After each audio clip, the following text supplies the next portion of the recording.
চলো আজকে শেয়ার করি তোমাদের সঙ্গে দুপুরের মেনু।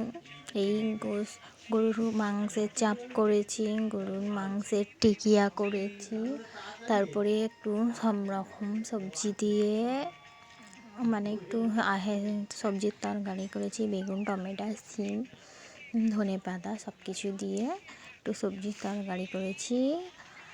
আর হচ্ছে পাতলা ডাল করেছি, তারপর একটু টমেটোকে পুড়িয়ে আর কি ওটা ভর্তা করব, মানে একটু কমই ঝাল দিয়েছি। আমাদের আবার ঝালটা কেউ খাই না, আমি একটু ঝাল বেশি খাই।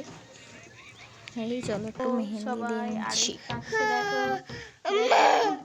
দেখো আরোহী কাঁদতেছি, সবাই দেখো। আরো ভাত ছানছি, আরুকে ভাত খাও খাও করে দিচ্ছি। বলো মানে এই দেখো, নাও।